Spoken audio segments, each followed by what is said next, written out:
Light within my heart, light within my thoughts, light within my words. May one and all and everything, blessed and loved, ever be. Welcome. I am Sister Who. The topic I wanted to address today is prudishness, personal boundaries, and sex education. One of the first things to mention, though, I think, is that when I'm talking about sex education, it's not just for children. There are an awful lot of adults who really don't understand much about sex either. And I imagine that there are a lot of sex partners who wish that the people they are with would understand certain things, but if we aren't comfortable talking about them, how are we ever going to come to a common understanding? And for children, if we aren't comfortable talking about all areas of this, not just using words like penis and vagina and intercourse, but also talking about things relating to orientation and attraction, and how much the mind is part of what you do with your genitals. From a certain perspective, it's all objective reality. It doesn't change because we talk about it or don't talk about it. If the whole human race were to go naked tomorrow, I really wouldn't care one way or the other, but I'm not sure everyone else could say the same thing. I have met people over the years who are not comfortable being in their own skin. But to me, it's like whether someone is clothed or whether they're naked, it's still up to me to act as a good person, as the good person that I am. That whether a woman is wearing a low-cut dress or a Victorian dress or is totally naked, that men, because they are hopefully or ideally intelligent, responsible adults, it doesn't matter if someone is naked. You still conduct yourself in a respectful, responsible fashion.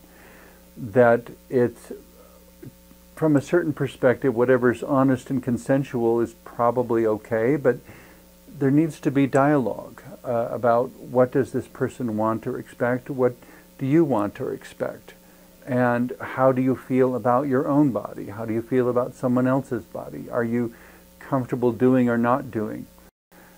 You know, that it doesn't have to be treated as something that totally sends us into confusion and misbehavior. And if there is a heterosexual man and a straight woman, just for example, or if it's two gay men, just because you see someone naked doesn't mean you have to act on it. We're not compulsive animals. We're human beings. We have reasons for things. We can think things through. We can decide what sort of relationship we want this to be. And when you meet someone in that kind of very vulnerable state, as I've said to people in the past in ministerial counseling, by the time there is nothing between you and the other person but air, you better know that you can trust that person, because you are at your most vulnerable and so are they. And that vulnerability needs to be treated as almost a sacred object that is treated gently and with care. And if there is passion, then make sure it is good passion and not a victimizing, abusive, or self-serving passion. That when we talk about, you know, what do you do with your penis? What do you do with your vagina? What are your sexual erogenous zones? These are all questions that need to be discussed between the two people who are going to share contact in those areas. They're not things that can be assumed or presumed, or knowledge assumed or presumed. When all is said and done, we're simply ourselves. And it's okay to, I insist, and as I have for over 20 years, as Sister Who, that whoever and whatever you find yourself to be, it's okay. The invitation that life gives is for you to see how much good you can do with it. And if you have a particular disability, or if as you grow older for a guy, if you grow older and you're starting to deal with impotence. Impotence doesn't happen to everyone. It happens to some people and not others. It happens for a wide variety of reasons. Can you still look in the mirror and love yourself if your body doesn't act the way it used to? And, but that could apply to a whole lot of things way beyond sex as well. If you could do the high jump when you were in high school, but you can't do it when you're 65, does that make you less? Or are you simply a person who is adding to his experiences of life, or adding to her experiences of life, and becoming cumulatively more than she was at the time she did the high jump? But that was something that she did that was meaningful at the time. Maybe she doesn't have the ability to do it anymore. Does that make her less of a person? I would say absolutely not. We need to carry that over to sexual education as well. That there are peak times on the average, but no one can say for certain what your life experience is going to be. You can contribute what you want to, and you can contribute certain efforts. You can try to make an experience include this or that. And even at that, there's no guarantee.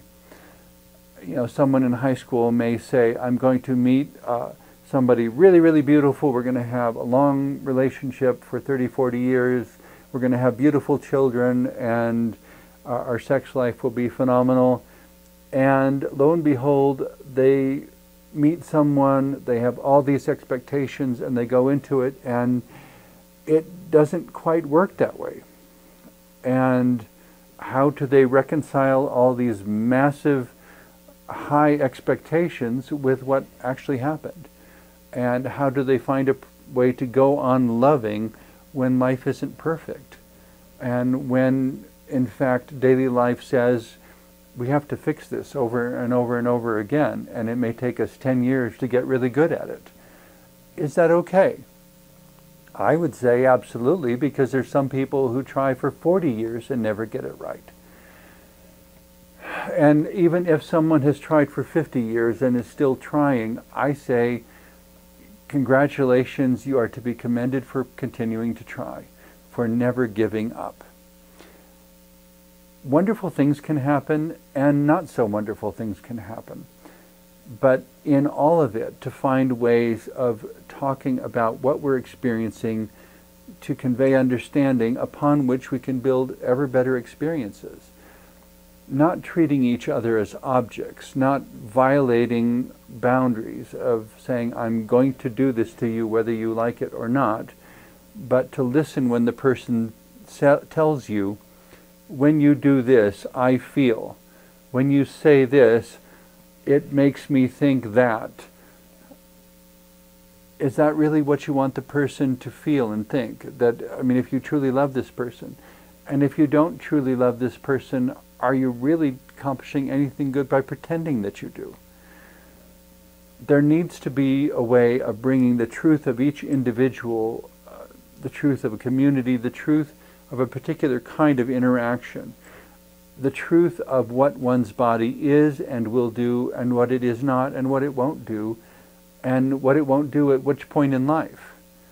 To bring all of that truth together and to form a relationship so that after 5, 10, 20, however many years together, you can look at this person and say, it's been good, it's been bad, it's been beautiful, it's been ugly. I don't regret spending one moment of it with you. To be thankful for the privilege of being able to go through life with someone instead of going through alone and having to reinvent the wheel over and over and over again. And yet, for those who have been in a position of sequential relationships and reinventing the wheel over and over again, in some ways I feel like I'm doing that too. That I get to a point in life and, well, I can either live with all the memories I've had and all the things that sex has been to me in the past and go no further, or I can meet somebody wonderful and give it one more chance and see where it might go and allow life the possibility of getting better and of being more beautiful than anything I've known so far. even if in that I find that my abilities and my body and myself is not what it was 30 years ago, is not what it was when I was in high school, is not what it was when I was in college. I am different today. And can I bring all of that spiritually, physically, mentally, socially, emotionally to a relationship so that any interaction we have is more than I could have ever dreamed it would be? And if it doesn't turn out that way, not to repress that disappointment, but to acknowledge it, to embrace it, and to understand that it's an event, not a permanent condition. Disappointment happens. It doesn't mean that nothing good will ever follow. There is, as they say, as long as there is life, there is hope. And even if one were to experience, well, from my perspective as an interfaith minister, even if one were diagnosed with a terminal illness and my physical death is approaching, I happen to believe in life after death, that all this energy of my consciousness and my memories and my emotions doesn't disappear. It goes someplace, and it goes into some other way of being that I don't have any way of understanding right now. You know, energy is neither created nor destroyed. It simply changes form and place. Well, this energy is not going to be just destroyed. It's going to go someplace. The memories are going to be something, somewhere, and that will be the next new experience. There are some mystical visions I've had within rather complicated circumstances that I won't go into in depth right now, but the mystical visions that I've had impress upon me all the more that there is something more beyond what we understand.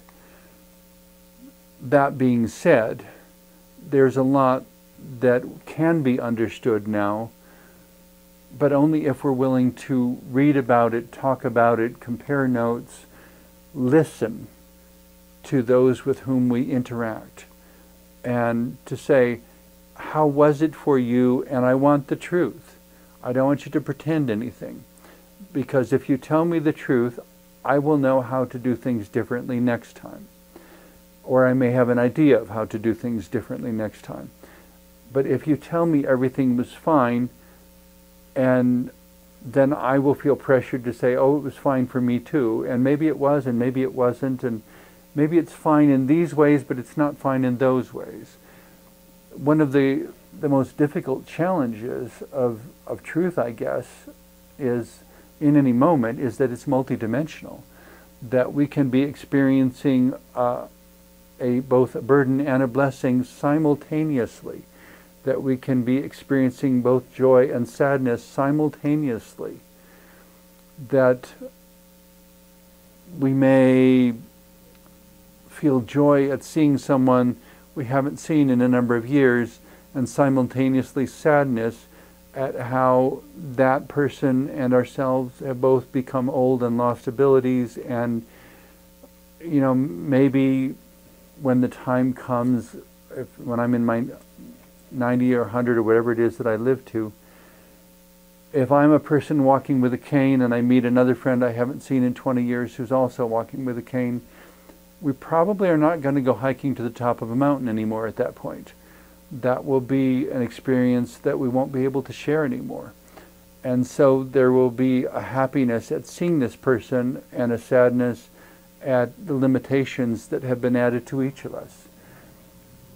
All those limitations, though, will not have the ability to keep us from enjoying life, from finding some way to continue learning about each other, about how each other responds, about ways to bring joy and togetherness and a deep spiritual, emotional, mental connection that makes every day with that person absolutely worth whatever struggle is involved. As children, even in early childhood, it's not that I was unaware of sex, it's that I didn't have understandings of what to do with it and how it related to a wholeness of person that I didn't know in myself at that point. I didn't know the person I would become, and so I could not integrate what references to sex or what demonstrations of sex that I observed. I couldn't integrate those with who I would be someday because I didn't know who I would be someday. It was there, it was real, I recognized it had something to do with me, but I didn't know what at that point. It was stuff waiting to be explored. And the more people said, it's not there, don't talk about it, don't think about it, it's not real, it's not like there was a switch on a part of my brain that I could turn on and off when I turned 18. That you don't ever think these thoughts until that point, and then you flip the switch and, oh, now I get it. No, it's all there. The ways that we haven't come to terms with our own selves often has a lot to do with why we can't effectively come to terms with that in anyone else. To the extent that we come to terms with ourselves, I found other people's differences didn't bother me as much. It was when I didn't know who I was and I didn't know how I felt and I didn't know how to respond, that's when I was uncomfortable with somebody giving me something so challenging that I would feel overwhelmed by the challenge. It wasn't that the thing itself was good or bad in and of itself, it just was what it was. But because I didn't know how to respond, it became a problem when it wasn't necessarily a problem. Prudishness has more to do with not growing into the fullness of ourselves than it has to do with whether or not we're wearing clothes. Prudishness has more to do with what is censored and with what cannot be said. When I had a pair of white jeans in high school, and I felt awkward wearing them certain places because the jeans fit rather tight, and I wasn't comfortable with people noticing, and when they weren't comfortable noticing, I guess, that it showed everything, shall we say. I wore tight jeans, I wore white jeans on occasion, and instead of being a place for tactful compliments, it became a source of embarrassment, and to where I didn't wear them very often because I looked very good in them, but I didn't know how to respond to that kind of attention. And that, in a sense, is where the prudishness comes back as a real self-sabotaging dynamic, that because we don't know how to respond to that kind of attention, it becomes a shutdown sort of dynamic where we don't talk about it, we don't acknowledge it. I participated in a nudist club once in which it was this very odd phenomena of this room full of nude gay men, and nobody was looking below the shoulders because it was like it was a room full of men being nude, wanting to feel comfortable in their own skin, and yet totally uncomfortable with being naked around other men. And so everybody had conversations about the weather and sports and whatever, and while there were no clothes in the room, and everybody kind of metaphorically tiptoed around on eggshells, not just being themselves, because it wasn't okay to compliment someone and say, you're handsome, you're attractive. And what's attractive is not necessarily athletic people. I mean, I met a young gay man once who swore that the actor Wilbur Brimley was the sexiest man on earth. And I found that amusing just because at the time, Wilbur Brimley is this elderly actor with a walrus mustache and a big belly and kind of a bearish sort of character, I guess you could say, in the slang terms. I could see where he was a friendly, wonderful person who would be very attractive to a lot of people. But he was not an Olympic athlete. It wasn't about having muscles or being top 10 physique or something like that. It was about a person who had certain qualities that were desirable. And so when I've heard people say, certain people I would never want to see naked, I usually respond, why? Why would it make a difference if you saw them naked or not? Because if all you're relating to is how they look, you're missing the whole point of relationship. Because it's not about just the surface, it's about the whole person. In having personal boundaries, though, it also comes back to that point of saying the basic rule I was taught was that whatever is honest and consensual is okay. You talk to the person and find out what sort of contact and interaction do we want to have, and are you okay with me touching you in this way?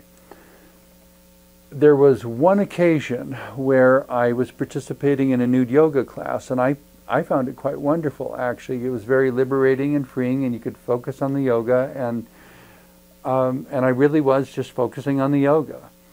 There was one gentleman in the class who was one of the organizers, though, who basically said I was not allowed to come to the class anymore because at the end of the class, he invited a time of people hugging each other.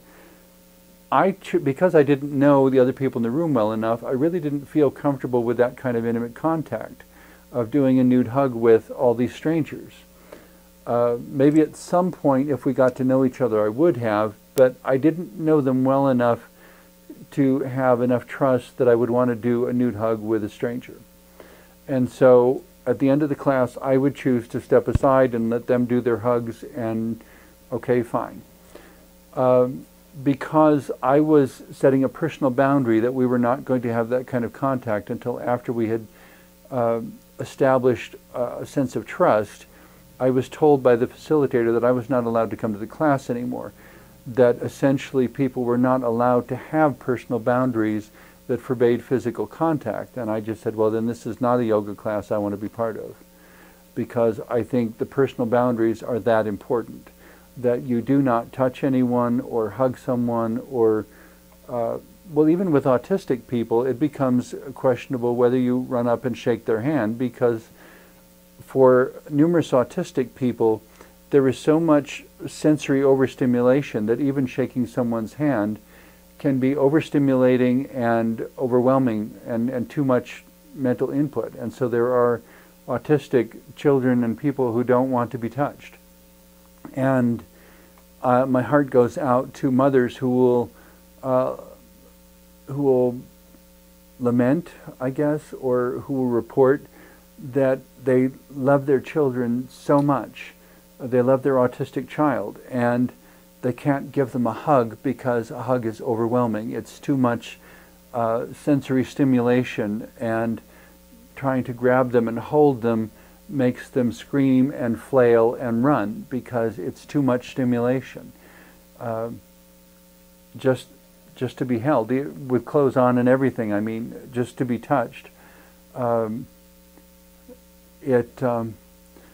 Which reminds me of a T-shirt I saw once, something about autistic people unite, and then underneath there's this smiley face, and then it says, what, you think we're actually going to hold hands? Because they're, it's sensory, for some people it's sensory overstimulation, and I guess if you go around the world, there are also cultures where you don't touch, and in some class-oriented societies where you do not touch. You walk in, you keep a certain distance, you may bow, you may curtsy, but you don't actually touch. Personal boundaries are important because without them, we don't have mutual respect, we don't have the ability to interact as intelligent adults. And if one person doesn't feel respected, if you don't feel respected in your body, it's very difficult to feel heard in your voice. And if you don't feel heard in your voice, we have ever-increasing isolation and separation and division. And we cannot form an effective community or collaborative relationship out of those sorts of dynamics. And there is a sense in which all of life is symbiotic and interdependent and interconnected. We have to be able to be with each other respectfully. We have to have the education to know that you feel comfortable with this kind of touch, you don't feel comfortable with that kind of touch.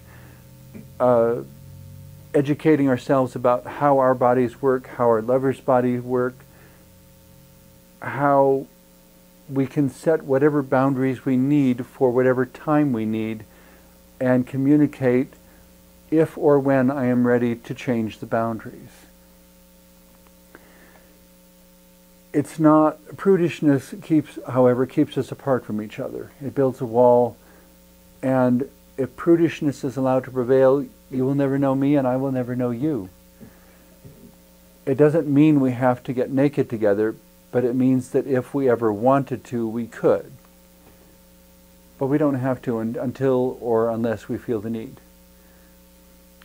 But if we're not comfortable enough with ourselves to let ourselves be seen for who we are in our spiritually, emotionally, socially, professionally, truthfully, then whether we have clothes on or whether we don't, we will be entirely beside the point. We still will never know each other. And if we don't know each other, we can't love each other. I hope these thoughts have been helpful to you. There's been a lot of different things said, and I've kind of rambled all over the map, as usual, I guess, but hopefully I've inspired your thoughts in these areas, and I hope that you find them empowering to all your relationships, whatever their description. Thank you very much for watching.